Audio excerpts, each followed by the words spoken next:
So, welcome. We are kicking off our conversations with Father George, and I have here Neal Slaten, who is a parishioner, and he's been leading the Man Club, also known as the St. Joseph's Catholic Men's Fellowship. Yeah. Thank you.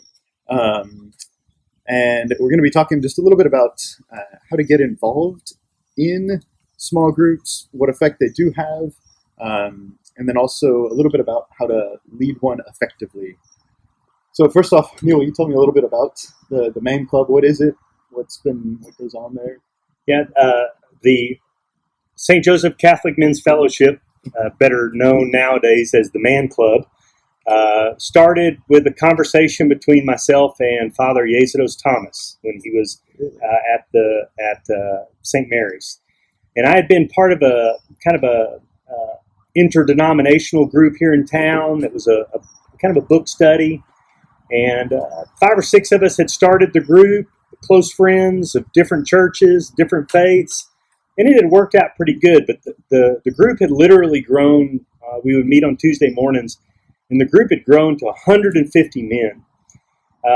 And in that became a lot of people who were didn't want to focus on our commonality. They wanted to focus on our differences. And so the group just fell apart. And it was really something that I liked. I felt like benefited me. I was reading good books. I was with other men. And so Father Yezidos was at dinner one night, and I asked him, it was right after Thanksgiving in 2007, and I asked him about would he help me start a group. And so we started it in January of 2008 at St. Mary's. And many, probably a good 60% of the men who are there in it daily, in it every week, are the ones that were part of it from the beginning. So that's really interesting. So what was, when you first conceptualized it, what was kind of Father Yezidos' role in it, and then what did you pitch to him originally? Yeah, what was the idea?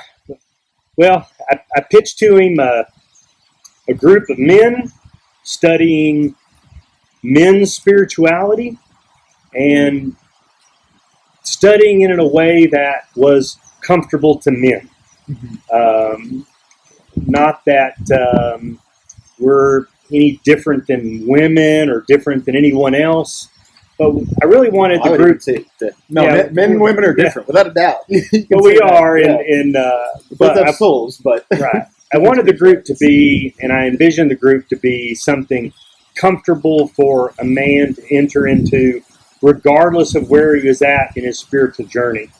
And I'm very proud to say that we've, throughout the 12 plus years that we've been meeting weekly,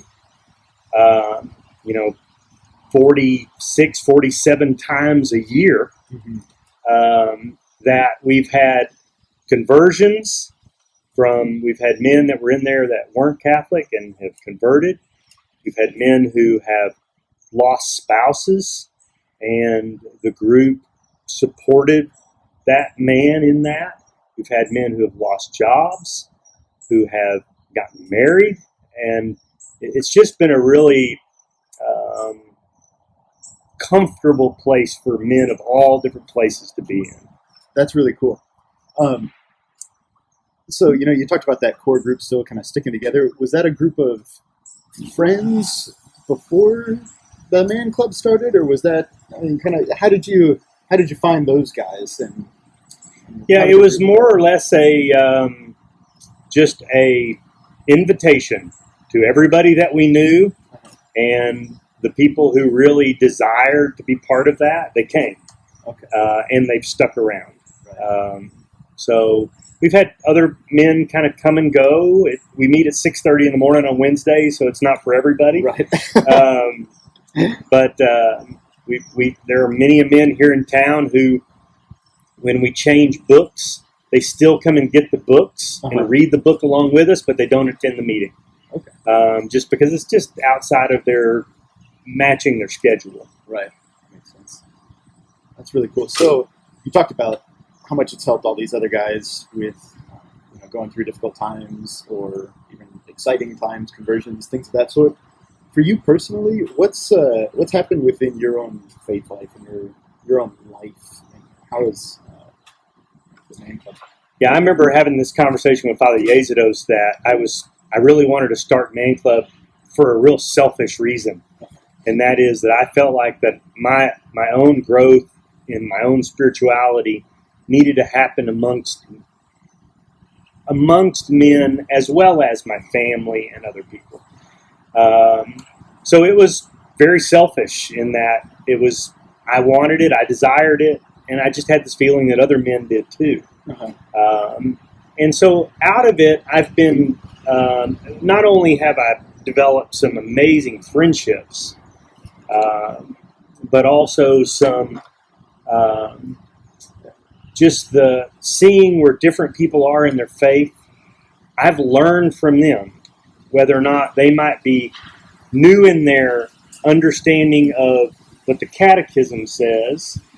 They have great stories about how they were raised and their fathers and their mothers and the priests that they heard their confession when they were a kid, and those things are just inspiring. And there's so much you can learn from them. Mm-hmm. The group may have various different amounts of book knowledge, mm-hmm. but every single person there has a different lived out faith, and that's inspiring to me and interesting to me. Yeah. Do you have? Sorry to put you on the spot right now. But do you have any nuggets or anything like that in your experience you remember? Yeah, this person's story. Perhaps if you don't want to say their name, that's fine. But I think I've been most inspired by the stories that the men in the group have about their relationships with their fathers. And they span the gamut from he wasn't around to he always did things with me, and how that affected them.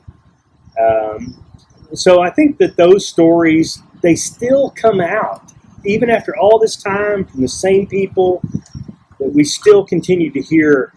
And sometimes it's an aha moment for the individual when we read a book or we ask a question, we pose a question to the group, and they themselves say, you know what, my dad told me when I was 12 that, and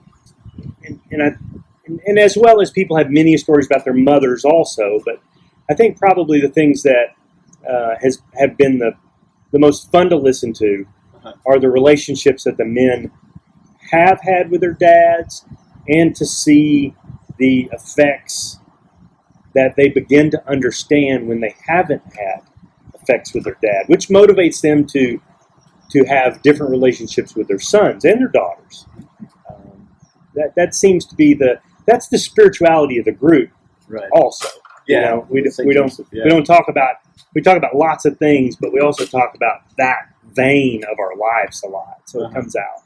Yeah, I can only imagine. I mean, we've got in the seminary, we have all of these retreats and days of reflection, and very often they'll bring in these kind of old crusty priests and just sitting and listening to these old crusty priests talk about their life as a priest, or even the priests that formed them and the important things that they learned.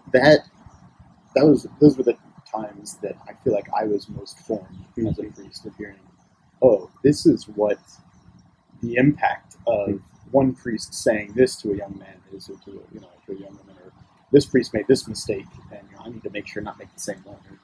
Yeah, you hear those type of stories two different ways. You either identify with them and you begin to understand how they formed you, or you hear them and you long for them as being part of your own life. But that awareness that I either had it or I didn't have it, but I would have been better off if I had it, is a real, I think, a part of all of our development in our own spirituality, understanding of where we fit in our families, where we fit in the family that we were part of, and where we want to fit down the road. Just as you're talking about relationship with parents and things of that sort, I find that a lot of what I do at the college campus is focused on that. It's either really enforcing the great things about people's parents, and helping the students to see how amazing their parents are, and you follow them.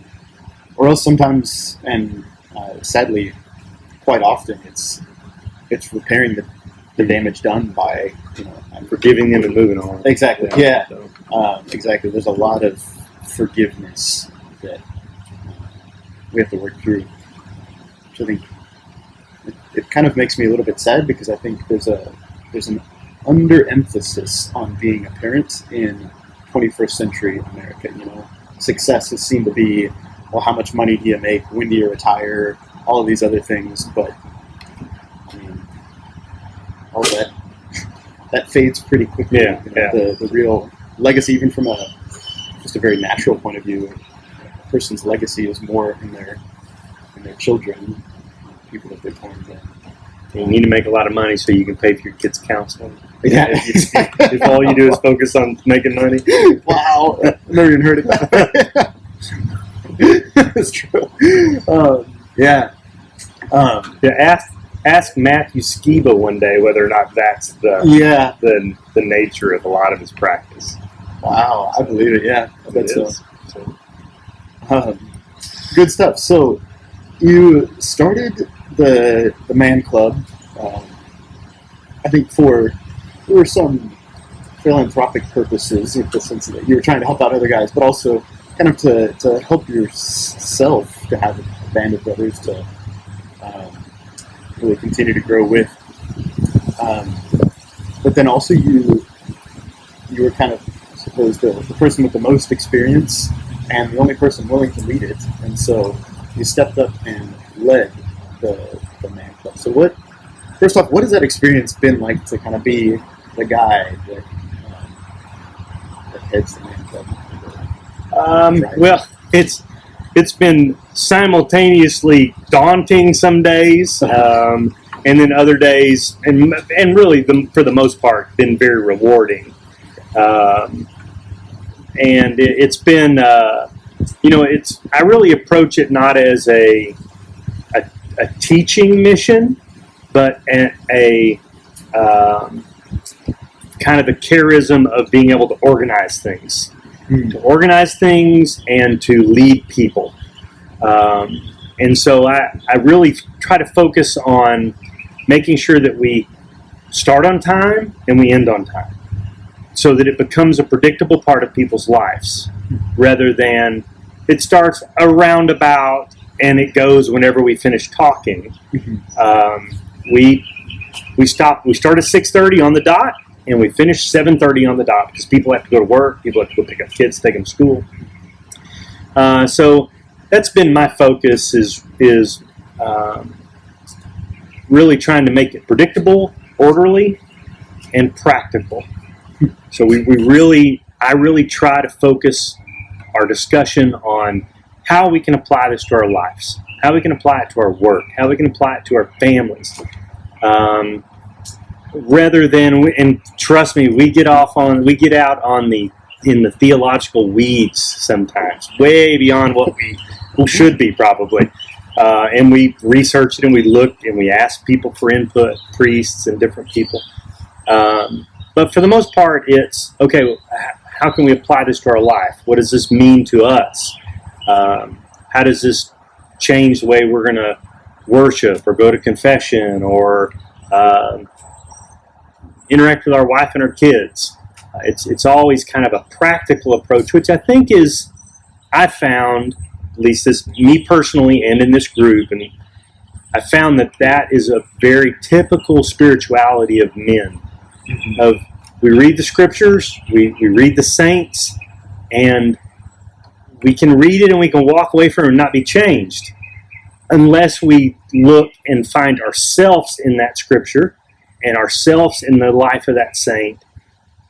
And how can I apply that to my life? How can I be different at work, different in my family, and that be my motivation? And that seems to be okay, great, that helps me. So I found that that's really an important part of leading the group, is keeping it focused on that spirituality of the group rather than getting off on too many things. Yeah. No, that's really good.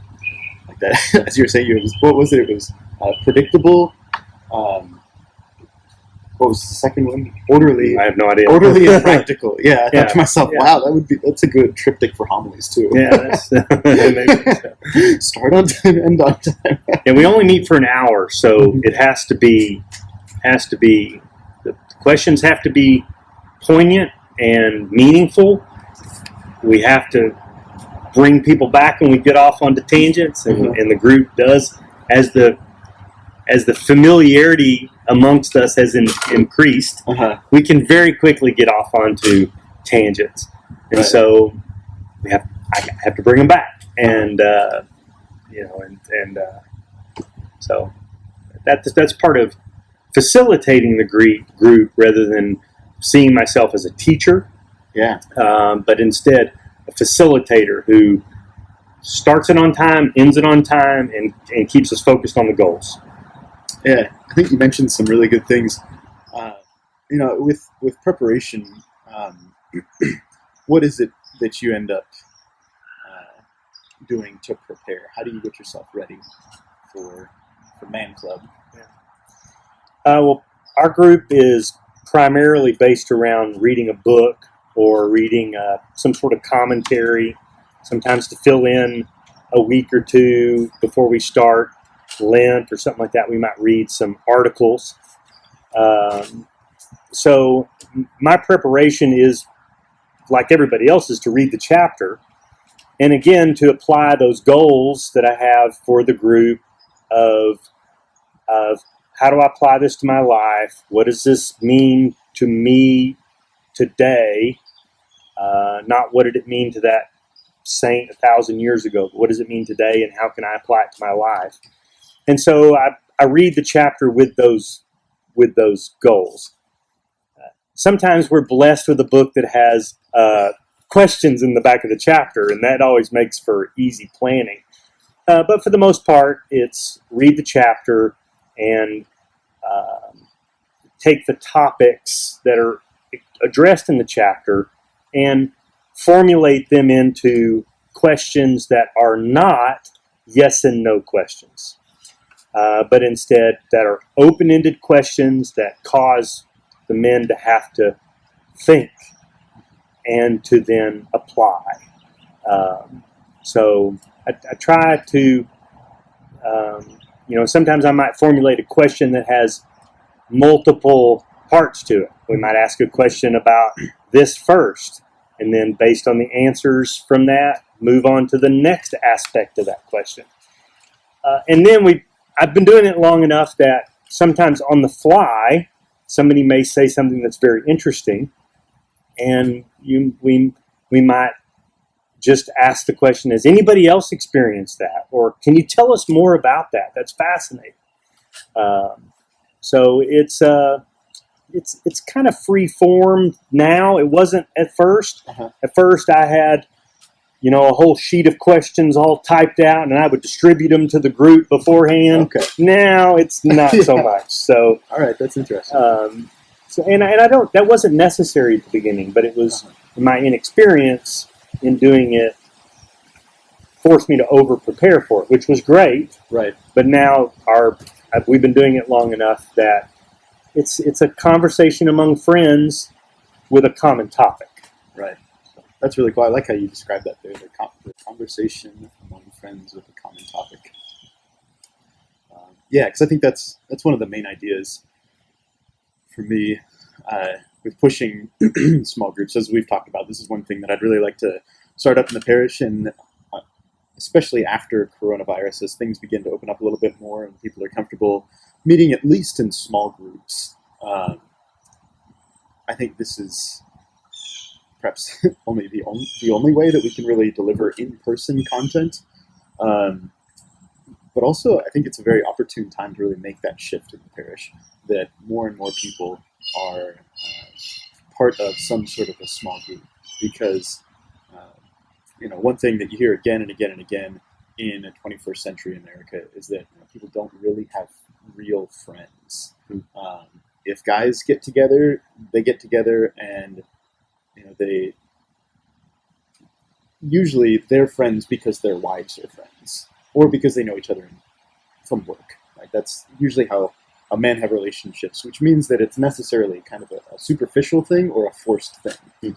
And that's not terribly healthy. And then on the women's side, oftentimes it's, well, women are friends because their kids are friends. And, they get together and they talk about all sorts of stuff. But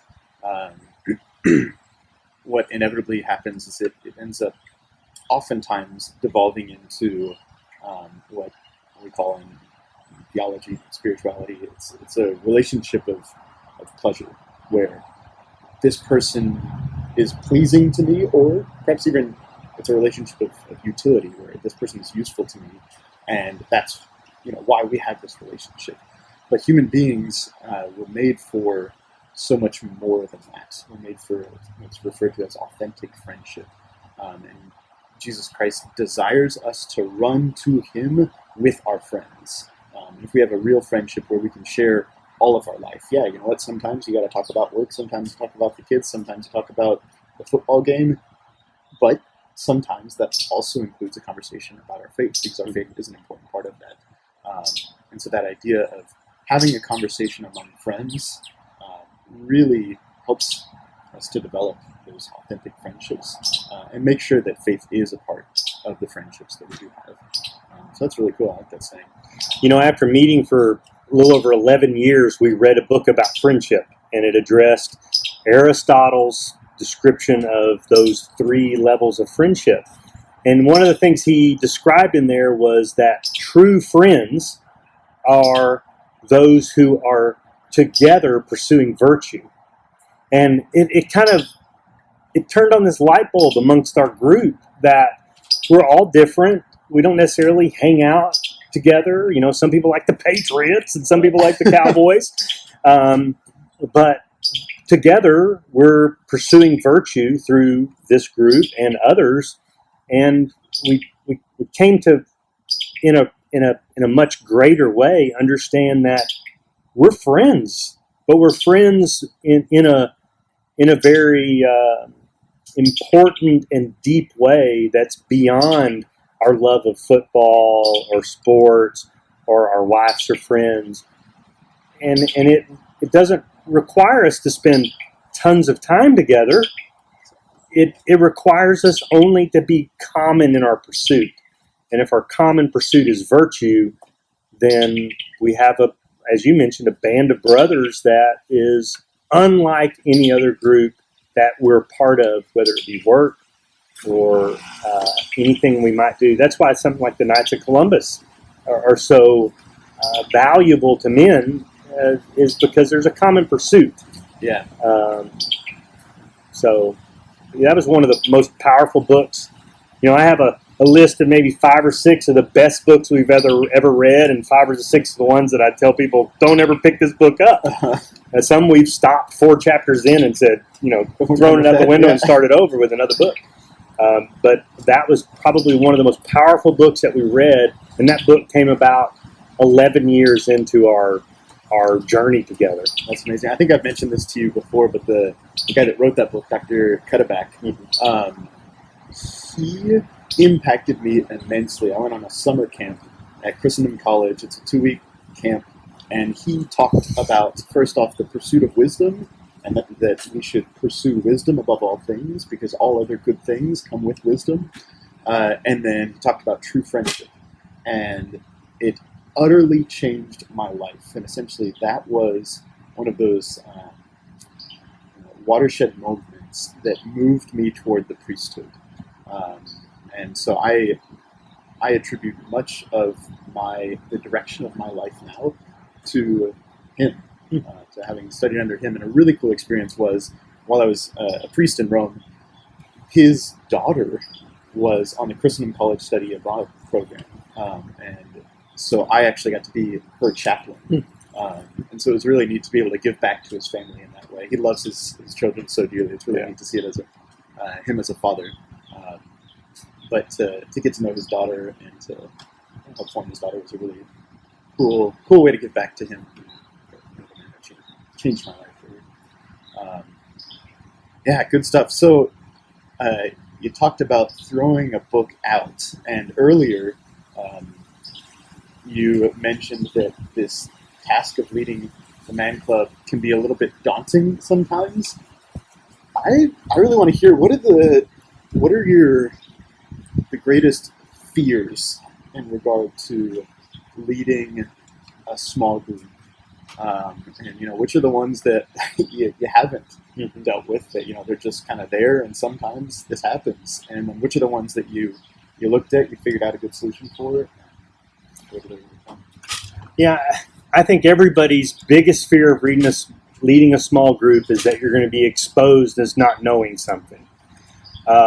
And that's why I never went into it claiming to know anything, just simply to organizing it. And as I mentioned to you on the phone, I use a lot of kind of business and sales training approaches to leading the group.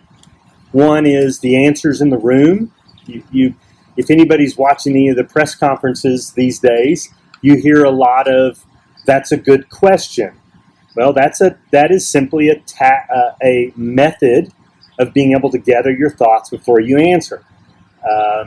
Rather than going, you say, "Well, that's a good question." And if you don't have the answer, you might ask the group, "Does anybody have an idea about that? Does anybody have any input on that?" So there's some skills that can be acquired to lead a group. So I think probably that the biggest fear is that the group will revolt and you're wrong, you don't know anything. But I think the way to do it is to never claim to know anything. But at the same time, you have to lead the group in pursuing knowledge. Not that you have to be the smartest person in the room, but you have to have a desire to know more about your faith. You can't be the person who shows up and didn't read the chapter. Right. And we have many men that show up sometimes that didn't read the chapter, and God bless them for showing up. Yeah. And we've always tried to, hey, if you get behind, come anyway. Mm-hmm. It's okay. So I think that's probably the biggest fear that I've had, that you deal with every week. Mm-hmm. But it's all in how you set the group up. If you set the group up as, "Come listen to me because I know more than all of y'all," then you're destined for failure. Because you're always going to find somebody who, whether they know more than you, they're going to think they know more than you. And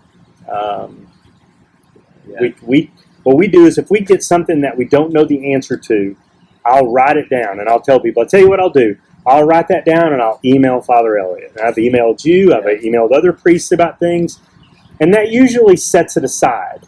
And then as well as there's plenty of other places that you can go to look particular things up about what the church's beliefs are on. And I always come with my book, my catechism, and my Bible.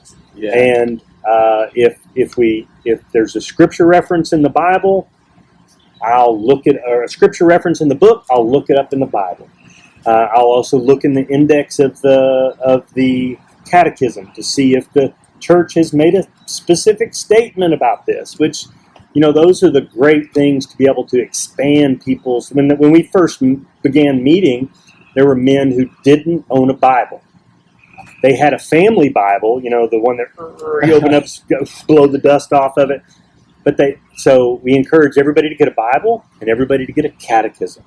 And they don't bring them every week. As a matter of fact, very few of them bring them every week. Yeah. But it's available to them when they're studying the book, and the book may make a statement about the priesthood or married life or anything that we may deal with. You can go to the catechism and look it up and see what the church had to say about it.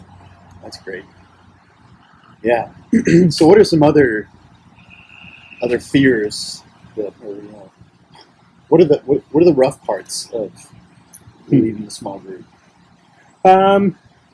Well, there's a lot of there is some planning that falls on your shoulders. So some people may say, "Well, I don't have time for this," but it really doesn't take that much time.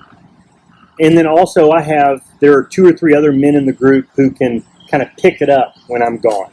Yeah. That are willing to do it. and can easily do it because they have the book that we're reading, and they have their Bible and their catechism, and they can then prepare for the group without me having to give them anything or prepare them for anything. They can just kind of pick up leading, facilitating the group.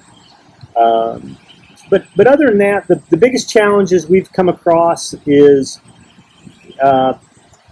members in the group who may want to kind of corner the conversations. I like to watch for people who are trying to say something but get interrupted.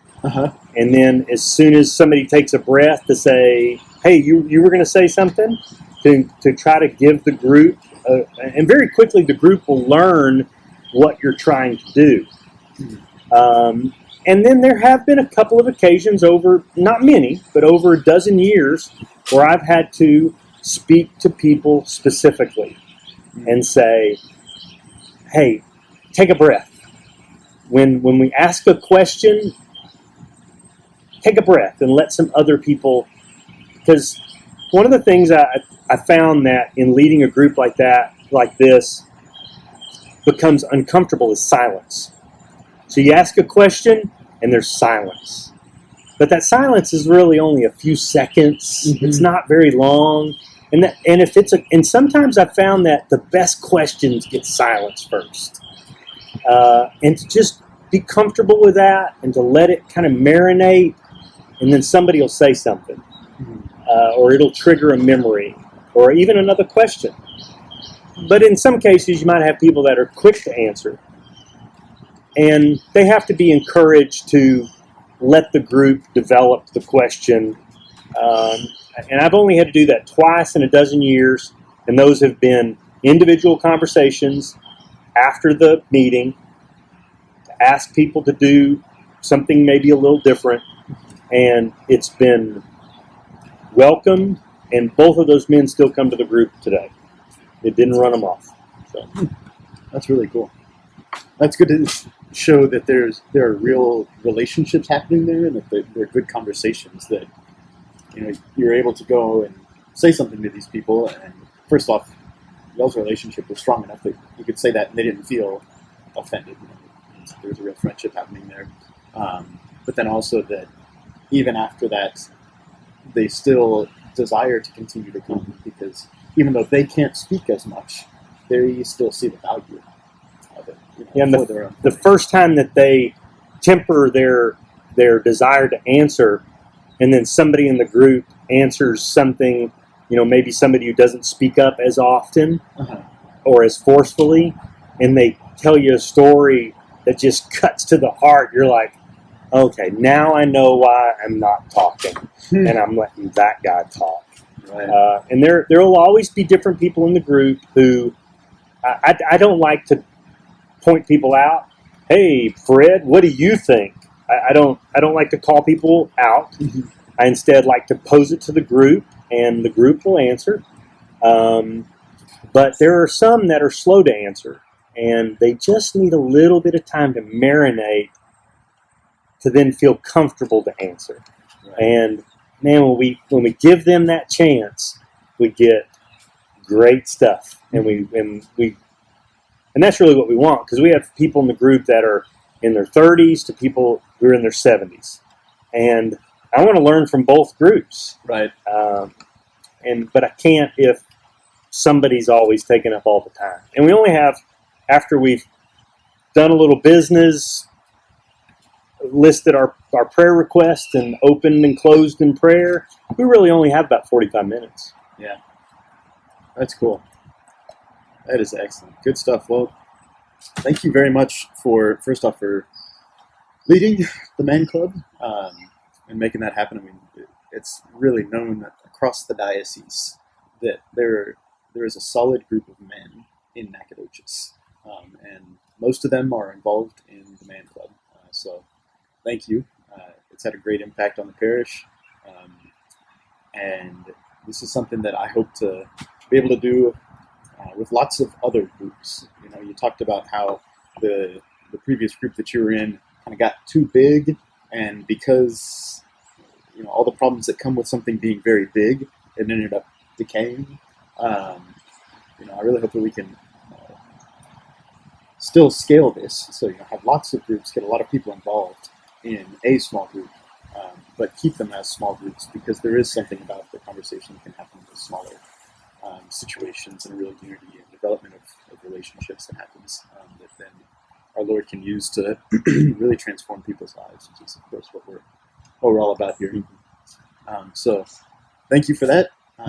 Thank you for this conversation. It was good. I learned a lot of good things, and hopefully we'll be able to sit down and have this conversation with all sorts of small group leaders in the future. Glad to help. Anything I can do. Good stuff. Thank you. Thank you.